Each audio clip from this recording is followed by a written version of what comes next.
Alors, comment créer un client dans Ciel Gestion commerciale?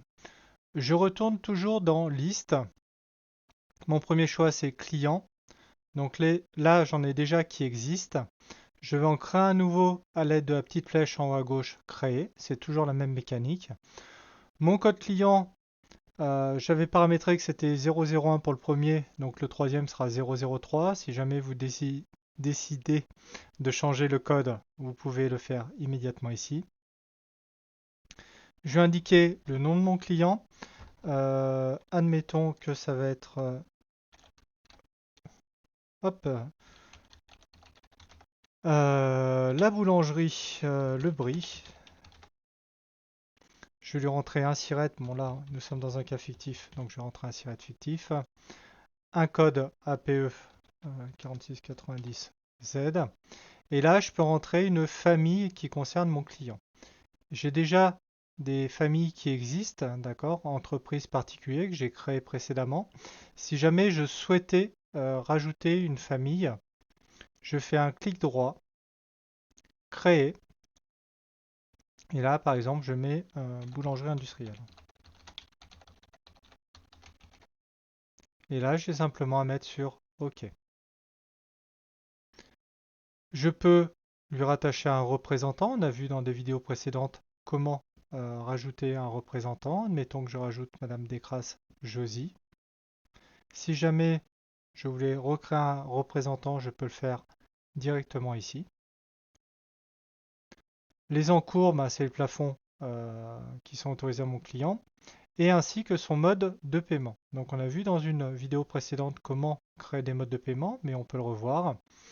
Là, je peux cliquer directement dans le champ ou sur les trois petits points. Sur les trois petits points, j'ai l'ensemble des règlements, en fait.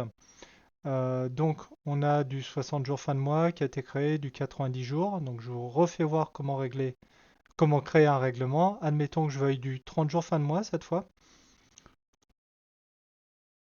Tac. Donc, T030, je vais mettre donc traite 030 FM. Intitulé, donc je vais quand même mettre ce que c'est traite 30 jours fin de mois. Le type de règlement, alors encore une fois, il y a beaucoup de choix, mais ici c'est une traite hein, en l'occurrence. L'échéance n'est pas à réception. L'échéance c'est à 30 fin de mois. D'accord. Donc vous voyez aussi qu'il y a d'autres options. Vous avez toujours la simulation pour une facture qui est sortie ou pour un document qui est si pour une facture qui est sortie le 2 juin. Donc c'est 30 jours à la fin du mois. Donc c'est 30 jours à partir du mois de juin. Donc ça me donnera bien comme échéance la fin du mois suivant. Donc ici le 31 juillet. Je pourrais rattacher une banque, en fait, des éléments de comptabilité, ce que je ne vais pas faire. OK, OK. Je peux indiquer le risque de mon client, en fait. Donc ça, c'est plus par rapport à sa solvabilité. Donc vous voyez que vous avez un échelon de faible, moyen, élevé. On ne le fera pas forcément. Et ensuite, vous avez un certain nombre de fenêtres qui vous permettent d'avoir et de renseigner des éléments. Donc la boulangerie Le Brie, donc on va la mettre 8 avenue des Chênes. On n'est pas très original ce matin. On va la mettre à Limoges. Ah ben, 87 Limoges. N'oubliez pas qu'à droite, en fait, vous avez toujours ce petit bloc d'information. On va dire que c'est une SARL. Si c'était un particulier, encore une fois, parce que vous pouvez rentrer des clients aussi particuliers, il n'y a pas de tirette, il n'y a pas de NAF, d'accord. Et la forme juridique, il n'y en a pas non plus. Un numéro de téléphone. Je peux rentrer le portable si je veux, le mail.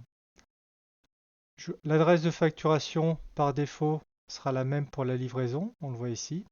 Si jamais je voulais le modifier, je le modifie directement ici, tout simplement. Et dans toutes, vous avez toutes les adresses en fait. On voit qu'on peut renseigner jusqu'à 3 qui concernent mon client. Contact, ben, si j'ai un contact que je connais au sein de l'entreprise, admettons que je connais le gérant. Donc mon contact à moi, c'est Monsieur Girard. Hop, Paul, admettons. Donc il est gérant de la structure, je double-clique sur fonction. Donc j'ai gérant qui existe. Si jamais je devais créer une fonction, vous voyez que vous avez le bouton créer. Un numéro de téléphone.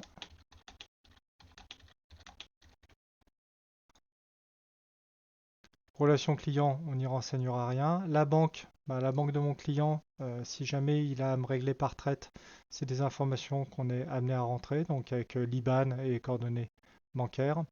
Ici, la notion de relance, savoir si j'ai déjà fait des relances par rapport à des règlements qui n'étaient pas payés. Et observation, où là aussi en fait j'ai une zone de texte sur laquelle je peux mettre les informations que je souhaite, mais qui resteront personnelles à l'entreprise. Une fois que ça c'est fait, je valide. Bien évidemment, le siret et le sirène sont invalides dans la mesure où je suis sur un cas fictif, je vais mettre continuer. Si jamais vous aviez à modifier ou à supprimer ces fiches, je vous rappelle qu'il suffit de les sélectionner, de cliquer sur le bouton modifier ou supprimer. Si jamais vous avez besoin de sortir un aperçu de la fiche de votre client, vous retournez dans la fiche client, vous allez sur aperçu, fiche client aperçu. Là, un format PDF se génère, on peut toujours l'imprimer ici et l'exporter en PDF ici. Autre chose sur la fiche client qui peut être intéressant, c'est que là vous avez des boutons qui vous permettent de retrouver des historiques. Historique de pièces, alors on entend par là en fait tout ce qui est pièces commerciales, devis, commande, facture, avoir, bon de livraison. Donc en cliquant dessus en fait, bon là j'en ai pas, mais en l'occurrence on pourrait choisir en fait de regarder l'ensemble des documents de ce client-là. Vous pouvez faire la même recherche avec tous les clients ou un client en particulier, et là vous avez normalement la liste de vos clients qui apparaît. Vous avez aussi l'historique des règlements. C'est à peu près le même principe que l'historique de pièces, mis à part que là, ça porte sur des règlements comptables, forcément. Là, on n'a pas de règlement pour ce client, mais si on en avait, ils apparaîtraient ici. On peut le faire pour tous les clients ou pour un client en particulier. Je peux aussi, à partir de cette interface, en cliquant sur le petit icône pièce, créer directement un document commercial pour ce client-là. Un devis, une commande, un bon de livraison, une facture.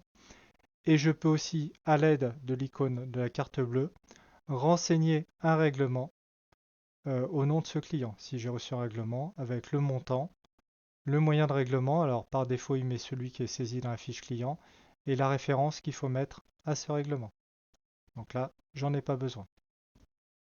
Merci d'avoir suivi cette vidéo, n'hésitez pas à vous abonner ou à laisser un commentaire et je vous dis à bientôt pour un nouveau tuto.